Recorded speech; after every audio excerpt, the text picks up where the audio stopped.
2 nights ago I watched Pride and Prejudice, the 2005 version with Keira Knightley, and I spent the last 2 nights since then watching the Pride and Prejudice 1995 TV serial, and I like them both, but for very different reasons. And I feel like comparing the two is somewhat unfair since the TV serial has more time to really capture the entire book while adding in its own witty scenes, while the movie only has 2 hours really to deliver this book. And so, of course, I feel the 2005 version is inferior to this TV serial, but doesn't mean I dislike the movie itself. However, I've been hearing from 2005ers talking about the movie is better than the TV serial. And if they want to have that opinion, it is fine to me. They have the right to have their opinion. There's the reasons for that opinion that I disagree with. Mostly what I hear from them is that the 2005 version has a prettier setting, more emotional, the actors acted better. And, that Michael, I think his name was a better Darcy, and Kara was a prettier Elizabeth. And, those to me are very trite arguments against the TV serial. They're all very shallow, at least in my opinion. Simply because those things that they say are so great about the 2005 version are not at all loyal to the book. First of all, they have Elizabeth living in this shack, which is incorrect. I mean, her family is the richest in where they live. They are just not going to have a lot of money because they spend too much of it, and because the whole family is made up of girls, they can't inherit anything. So that's the whole thing. They're not run down. They have maids and they have a fine house. They just aren't going to lose their home for inheritance reasons because they're all female heirs. And so the whole shack thing is fine. And all those, elegant scenes, everything, they're all very pretty, but there's not really anything really substantial about that appearance. They're just made to make the movie look more glamorous. And the TV serial doesn't do that. Everything is more authentic. They shoot things for a reason. There's not these long visuals of certain things unless they are there for a reason, which I like, because that whole scene with Keira Knightley is just kind of spinning around the swing forever. I was thinking they could have filled more stuff in with this, but they didn't.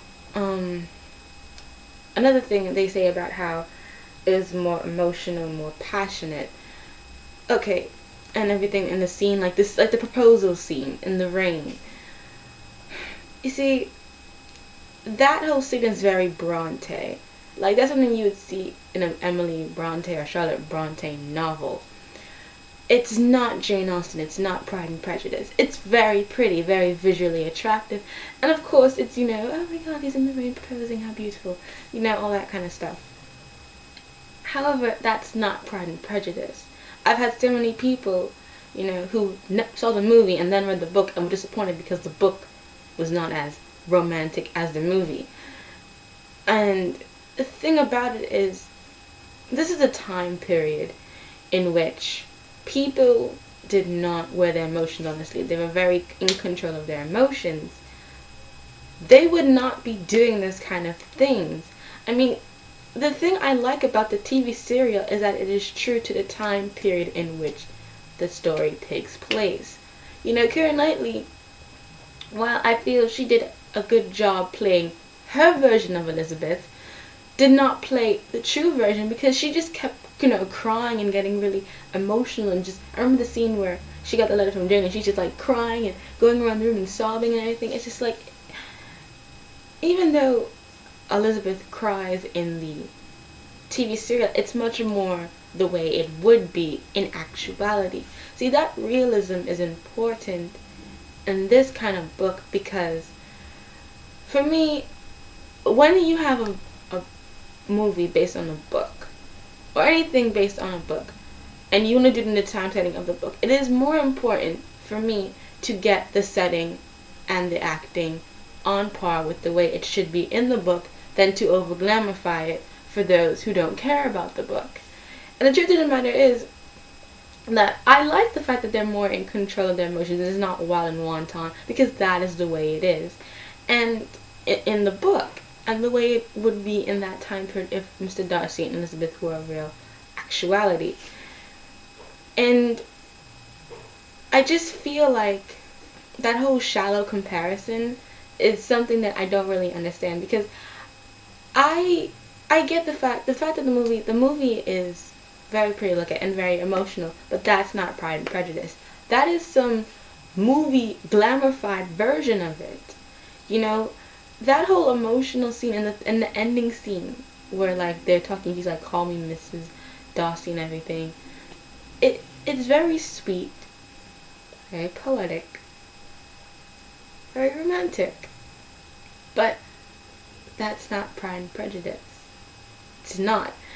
And I much prefer the ending to the 1995 serial because it's longer. You have more build-up of Elizabeth and Darcy's relationship, and so their ending kiss means more.